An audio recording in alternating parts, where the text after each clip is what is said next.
Hello super brain, कैसे आप सभी। मैं हूं आपका मेमोरी कोच शक्तिराज अहिर और आज हम लोग सीखने वाले हैं बहुत ही खूबसूरत, एक बहुत ही प्यारी सी टेक्निक। दोस्तों, ये टेक्निक आपको दुनिया के किसी भी स्किल को सीखने में बहुत आपकी हेल्प करेगी। हो सकता है आप कोई स्किल सीख रहे हो, आप किसी नए सब्जेक्ट को सीखना चाहते हो सकता है आप किसी आर्ट को सीख रहे हो, तो कोई भी नए चीज को सीखने के लिए ये टेक्निक आपको बहुत ज्यादा हेल्प देगी दोस्तों। तो चलिए आइए हम लोग सीखने की कोशिश करते हैं ये टेक्निक, जिसका नाम है फास्ट। अब फास्ट क्या है दोस्तों? एक एक्रोन है।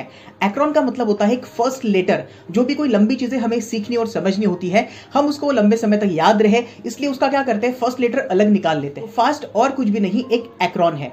अभी एक्रोन क्या होता है दोस्तों, थोड़ा आइए समझते हैं। कई सारे नाम है जो हमको पता होंगे, जैसे कि FBI, फेडरल ब्यूरो इन्वेस्टिगेशन, या तो हो सकता है आपने नासा का नाम सुना होगा। नासा का फुल फॉर्म होता है नेशनल एरोनॉटिक्स स्पेस एडमिनिस्ट्रेशन। तो इतना बड़ा नाम ना याद करते हुए हम लोगों ने सीधा उसका संक्षिप्त रूप मतलब शॉर्ट फॉर्म याद कर लिया, नासा। वैसे आपने सुना होगा इसरो।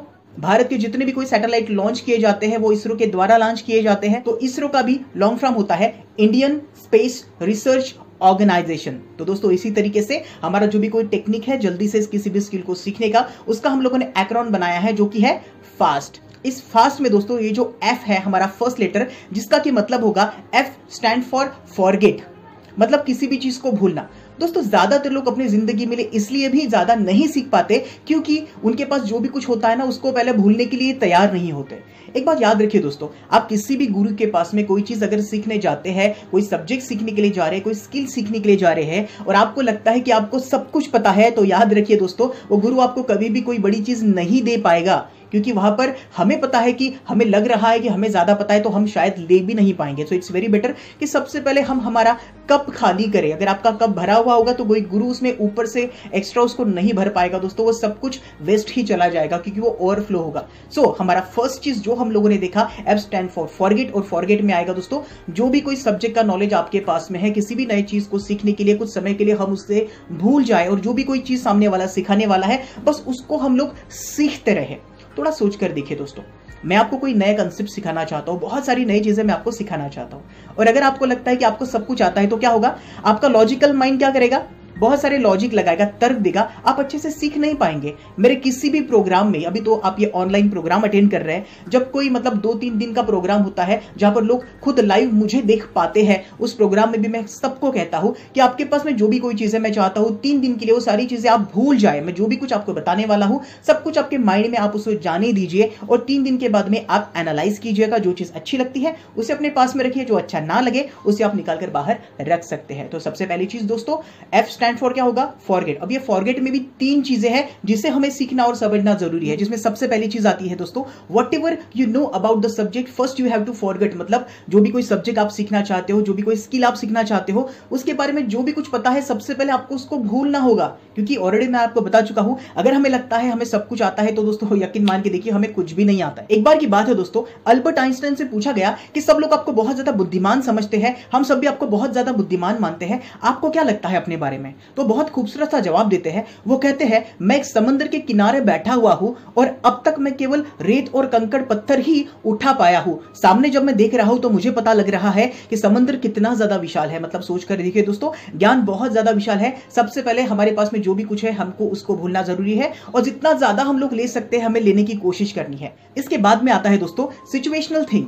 मतलब कि 25% ही लोग होते हैं दोस्तों जो फोकस कर पाते हैं, वो अच्छी तरीके से फोकस की नहीं कर पाते। जैसे कि कोई प्रोग्राम चल रहा है तो उनका मन इधर उधर भटक रहा होता है, घर पे क्या हो रहा है, कोई उनके बारे में क्या सोच रहा है, इसके बाद में मुझे कौन सा काम करना है। वो पढ़ाई तो कर रहे हैं या प्रोग्राम तो अटेंड कर रहे हैं, लेकिन बार बार उनका ध्यान जा रहा है मोबाइल की ओर, या तो टीवी की ओर, या तो उनका दोस्त क्या कर रहा है, या घर में कुछ क्या हो रहा है। सोच कर देखिए, जितने बार आपके माइंड में विचार चलते रहेंगे तो क्या होगा, आपका फोकस नहीं हो पाएगा, और वही प्रॉब्लम आपके साथ में होगा दोस्तों जो अब तक होते आया है।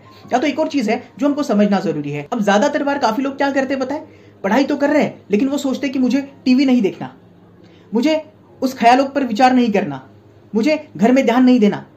घर में क्या बन रहा है मुझे उधर ध्यान नहीं देना। थोड़ा सोचकर देखिए दोस्तों, हमारे माइंड का साइंस क्या बताए, आप किसी भी चीज के बारे में अगर निगेटिव भी विचार अगर करोगे तो माइंड उसको 100% पकड़ लेगा। हमारे माइंड का साइंस ही है, what ever you resist it persist. मतलब आप किसी चीज को अगर ना अगर करोगे तो क्या होगा, वो चीज बार बार आपके माइंड पे आएगी। और एक चीज मैं आपको मेरी तरफ से बताना चाहता हूं दोस्तों, हमारा जो माइंड जो है ना, ये केवल पिक्चर के ऊपर काम करता है। तो जब आप कहते हो कि मुझे मोबाइल नहीं देखना, मुझे मोबाइल नहीं देखना, क्या होगा, आपके माइंड में मोबाइल ही आएगा। जब आप कहते हो कि मुझे टीवी नहीं देखना, आपके माइंड में टीवी आएगा। जब आप कहते हो कि आपके माइंड में कोई विचार आ रहा है और आप कहते हो कि नहीं नहीं मुझे उसके बारे में नहीं सोचना, मुझे उसके बारे में नहीं सोचना, क्या होगा, आप बार बार उसी के बारे में सोचेंगे। और ये सारी चीजें हमारे साथ में होती है दोस्तों। तो हम लोगों को क्या करना है, किसी भी चीज अगर आप पढ़ाई कर रहे हैं तो आपको सोचना है कि मैं अच्छे से पढ़ाई कर रहा हूं। मन ही मन दोहराइए। आपका मन भी अगर भटक जाए तो मन को बताइए कि मुझे भी पढ़ाई करनी है, मुझे भी पढ़ाई करनी है, मैं अच्छे से पढ़ाई कर रहा हूं। आपको अपने आप के साथ में पॉजिटिव टॉक करते ही रहना पड़ेगा। इसके बाद में आता है दोस्तों तीसरा पार्ट, जो कि है लिमिटेशंस। हम में से ज्यादातर लोग दोस्तों इतने ज्यादा लिमिटेड हो चुके हैं अपने आप के बारे में, इतने ज्यादा नेगेटिव हो चुके हैं। अगर मैं मेमोरी की बात करूं तो ज्यादातर बच्चों को क्या लगता है पता है, वो कभी मिनट में तो आ ही नहीं सकते, उनके लिए बहुत ज्यादा इंपॉसिबल है। उनको पता है वो स्कूल में कभी अच्छे नहीं थे, तो उनको लगता है कि वो चाहे कितनी भी पढ़ाई कर ले, पढ़ाई उनको याद ही नहीं रहेगी। और बहुत सारे प्रॉब्लम वो फेस करते हैं। मे बी वो हो सकता है किसी सब्जेक्ट के बारे में उनको लगता है इस सब्जेक्ट को मैं कितना भी पढ़ूं मैं इसमें स्कोर कर ही नहीं सकता। या तो कुछ बच्चे तो ऐसे होते हैं जो अपने आप को मान लेते हैं कि मैं होशियार हूं ही नहीं, मेरी मेमोरी अच्छी है ही नहीं, मैं किसी चीज को याद कर ही नहीं पाऊंगा, मैं चाहे याद भी कर लूं एग्जाम हॉल में भूल ही जाऊंगा। एज अ मेमोरी कोच दोस्तों मैंने देखा है, जिस दिन बच्चों के एग्जाम होते हैं ज्यादातर बच्चे उनके माँ बाप के साथ में फोन करते हैं कि सर पढ़ाई तो कर ली है लेकिन मुझे लगता है मैं सारी चीजें भूल ही जाऊंगा। अब थोड़ा सोच कर देखिए, माइंड का साइंस क्या है, जो चीज आप बार बार कहते हो तो वो चीजों को वो अमल में लाता है। अगर आपको लगता है कि आपको याद नहीं रहता तो आपको याद कभी नहीं रहता। अगर आपको लगता है कि आप किसी चीज को भूल जाएंगे तो डेफिनेटली आप किसी भी चीज को भूल ही जाएंगे दोस्तों। तो हमें क्या करना है, हमें सबसे पहली चीज अपने आप से पॉजिटिव टॉक करना है कि मेरी मेमोरी अच्छी है, मैं किसी भी चीज को याद कर सकता हूं, मैं किसी भी चीज को लंबे समय तक याद कर सकता हूं, एग्जाम हॉल में मैंने जो भी कुछ पढ़ा है मुझे अच्छे से याद हो जाएगा। ऐसी पॉजिटिव टॉक दोस्तों आपको अपने आप के साथ में करना पड़ेगा, तो ही आपकी मेमोरी लंबे समय तक आप पर काम करेगी। क्योंकि हमारा माइंड पता है आपको और कुछ भी नहीं, हमारे खुद का प्रोग्राम है। जो भी कोई प्रोग्राम हम इसका कर देंगे ना, वही प्रोग्राम लंबे समय तक एग्जीक्यूट होकर हमारे लिए काम करता रहेगा। इसके बाद दोस्तों जो हमारा अगला स्टेप आता है, हमारे फास्ट में का जो अगला शब्द है वो है ए स्टैंड फॉर दोस्तों एक्टिव। मतलब किसी भी नए स्किल को या किसी सब्जेक्ट को सीखने के लिए हमें हमेशा एक्टिव रहना जरूरी है। और एक्टिव रहने के लिए हमको क्या करना पड़ेगा दोस्तों, नंबर 1 सबसे इंपॉर्टेंट चीज, अगर आपको लगता है कि आपको हमेशा एक्टिव रहना है किसी चीज के बारे में, तो आपको क्या करना पड़ेगा, किसी सब्जेक्ट में भी अगर आपको एक्टिव रहना है तो आपको उसके नोट्स निकालने पड़ेंगे। मतलब कि दोस्तों ये प्रोग्राम चल रहा है, मैं जो भी कोई चीजें आपको बता रहा हूं, मैं आपको कहना चाहता हूं एक नोटबुक अपने पास में रखिए, एक पेन रखिए और हर चीज की नोट्स आप निकालिए। उससे क्या होगा, आपने जो मुझसे सीखा वो तो सीख ही लिया, और उसके बाद में जो भी कुछ सीखा अपने भाषा में आप उसमें उसको लिखोगे तो क्या होगा, वो अच्छे समय से सारी चीजें आपको याद रखेगी। और दूसरी चीज एक्टिव रहने के लिए जो मैं आपको सिखाना चाहता हूं वो है दोस्तों आस्क योरसेल्फ अ क्वेश्चन। अपने आप से सवाल पूछिए कि ये जो भी कोई चीजें आप सीख रहे हैं आप क्यों सीख रहे हैं, राइट। तो क्या होगा, ऑटोमेटिकली आप हमेशा एक्टिव भी रहेंगे और आपका फोकस भी हमेशा आपके साथ में रहेगा। तो एफ का मतलब क्या होता है दोस्तों, फॉरगेट हम लोगों ने सीख लिया। उसके बाद में था स्टैंड फॉर ए का मतलब था दोस्तों एक्टिव, मतलब हमको हमेशा एक्टिव रहना है किसी चीज को सीखने के लिए। उसके बाद में दोस्तों तीसरा स्टेप आता है जो कि है एस स्टैंड फॉर क्या होगा दोस्तों, स्टेट का मतलब होता है हमारी अवस्था। आइए उसको भी सीखते हैं। अब दोस्तों आपका जो स्टेट होता है ये आपके इमोशन के ऊपर काम करता है, इन्वॉल्वमेंट के ऊपर काम करता है। थोड़ा सोच करके देखिए, मैं एक उदाहरण आपको बताता हूं। मान के चलिए आपके घर में कोई शादी या कोई पार्टी हुई, उस पार्टी में कुछ फोटोग्राफ्स खींचे गए और उस फोटोग्राफ्स को कुछ समय के बाद में अभी देखना शुरू है। आप अपने घर में आते हो और आपको पता चला कि सभी लोग फोटोग्राफ्स देख रहे हैं। आप उसमें क्या देखना पसंद करेंगे, ऑब्वियस अपने खुद का फोटोग्राफ, क्योंकि उस अपने खुद के फोटोग्राफ से आप इमोशनल लेवल पर अटैच है, राइट दोस्तों। तो किसी भी चीज को लंबे समय तक याद करने के लिए स्टेट बहुत ज्यादा जरूरी है दोस्तों। और हमारा स्टेट काम करता है हमारे इमोशंस के ऊपर।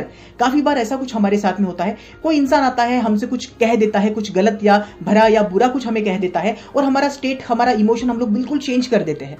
और आप लोगों ने देखा होगा जब कभी भी हम लोग पढ़ाई करते हैं, कोई हमसे कुछ कह दे, हम क्या कहते हैं, आज मेरा मूड नहीं है, हमारा मूड खराब होता है, और जैसे हमारा मूड खराब होता है उसके बाद में तो भैया हम लोग पढ़ाई करते ही नहीं है। तो सबसे इंपॉर्टेंट चीज दोस्तों, स्टेट को समझिए, और स्टेट काम करता है आपके इमोशंस के ऊपर। और ये सारी चीजें दोस्तों हम लोग क्यों सीख रहे हैं? क्योंकि जो भी हम लोग सीख रहे हैं ये इंफॉर्मेशन है। Information plus emotion is equal to long term memory. मतलब कि जो भी कोई चीजें हम लोग सीख रहे हैं इसमें अगर अच्छे इमोशंस को हम लोग इन्वॉल्व करते हैं तो क्या होगा, वो चीजें लंबे समय तक हम लोगों को याद हो जाएगी। थोड़ा सोच करके देखिए, आप किसी रास्ते से चल रहे हैं, कोई एक्सीडेंट हुआ, हमको कोई फर्क नहीं पड़ता, राइट? क्योंकि उसमें हमारे कोई इमोशंस नहीं है।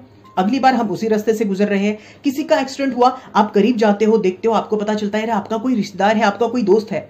अब क्या हो गया, वो चीजें आपको इफेक्ट करती है, आपको अफेक्ट भी करती है, और वो चीजें लंबे समय तक हम लोगों को याद हो जाएगी दोस्तों। तो याद रखिए, information plus emotion is equal to long term memory. अब इसका कैसे यूज करना, वो भी सारी चीजें मैं आपको बताने वाला हूं। बस अभी जो चीजें बता रहा हूं उसको सीखिए दोस्तों। और सबसे बड़ी बात मैं आपको बोलना चाहता हूं, अपने इमोशन को बिल्कुल साधा मत रखिए, हमेशा इमोशन में, मतलब हमेशा मोशन में रहिए। क्योंकि आपका ब्रेन बहुत ज्यादा अच्छी तरीके से काम करता है जब आप मूवमेंट में रहते हो, आप जब मोशन में रहते हो। तो इस चीज को भी अच्छे से याद रखिए। और सबसे बड़ी बात दोस्तों, अपने जिंदगी के रिमोट कंट्रोल अगर किसी और इंसान के पास में तो उसको जल्दी से वापस ले लो। ऐसा क्यों हो दोस्तों कि कोई इंसान हमें कुछ कह दे, भला या बुरा कुछ कर दे, और हम लोग डिप्रेशन में चले जाए, हम लोग नाराज हो जाए, हम हमारा काम करना बंद कर दे, हम हमारी पढ़ाई बंद कर दे। ऐसा क्यों हो हमारे साथ में? अपने माइंड को बिल्कुल दोस्तों बहुत ज्यादा स्ट्रांग बनाइए। कोई इंसान हमारे बारे में कुछ भी कहे, हमको कोई फर्क नहीं पड़ना चाहिए। बस हमारे पास में हमारा टारगेट होना चाहिए। टारगेट क्या होना चाहिए? मैं जिंदगी में कुछ करना चाहता हूं, मैं अपनी जिंदगी में कुछ बनना चाहता हूं, कुछ बड़ा बनकर लोगों को बताना चाहता हूं कि मुझ में भी कुछ खास है, मुझ में भी कुछ बात है। अब बात करते हैं दोस्तों, एफ हम लोगों ने जान लिया, ए हम लोगों ने जान लिया, एस भी हम लोगों ने जान लिया। अब सबसे लास्ट में दोस्तों हमारे पास में बचा हुआ है टी। टी का मतलब होगा दोस्तों टीच। मतलब जो भी कोई चीजें आप सीख रहे हो, मैं चाहता हूं आपके घर में आप किसी ना किसी को वो सिखाइए, जिससे ऐसा होगा दोस्तों, आप जो भी कुछ सीखोगे ना, आप सिंपल माइंडसेट से नहीं सीखोगे। जब भी हमारे माइंड में दोस्तों ये कंसेप्ट होता है कि मुझे किसी को सिखाना है, तो डबल मेमोरी से या डबल कॉन्सेंट्रेशन से हम किसी भी चीज को सीखते हैं। तो दोस्तों एफ हम लोगों ने जाना, एफ का मतलब क्या होता है? फॉरगेट। ए का मतलब होता है दोस्तों हमको हमेशा एक्टिव रहना है। एस स्टैंड फ्रॉम स्टेट होता है, और टी स्टैंड फ्रॉम होता है दोस्तों टीच। जो भी कुछ आप यहाँ पर सीख रहे हो दोस्तों, किसी को सिखाइए अपने घर में। आपका छोटा भाई हो, बहन हो, मम्मी हो, पापा हो, जो भी कुछ सीख रहे हो किसी को सिखाइए। सबसे पहली बात क्या होगी पता है दोस्तों? जब किसी को आप सिखाओगे, बहुत ज्यादा कॉन्सेंट्रेशन से आप सारी चीजें सीखोगे तो सही, लेकिन आपको अपने विचारों को कैसे एक्सप्रेस करना वो भी बात आएगी। ज्यादातर लोगों को ये चीजें नहीं आती दोस्तों। तो दोस्तों हम लोग जो भी कोई चीजें सीख रहे हैं, मैं चाहता हूं आप अपने घर में वो सभी चीजें सभी लोगों को सिखाइए। और मैं आशा करता हूं दोस्तों आज का सेशन जो भी कोई चीजें मैंने आपको सिखाई है उसको रिवाइज कीजिए कई बार, जिससे सारे कंसेप्ट आपको अच्छे तरीके से समझ में आए। अब मैं मिलता हूं दोस्तों इस वीडियो के अगले प्रोग्राम में। तब तक के लिए प्रैक्टिस कीजिए, क्योंकि प्रैक्टिस से ही आपका प्रोग्रेस होगा दोस्तों।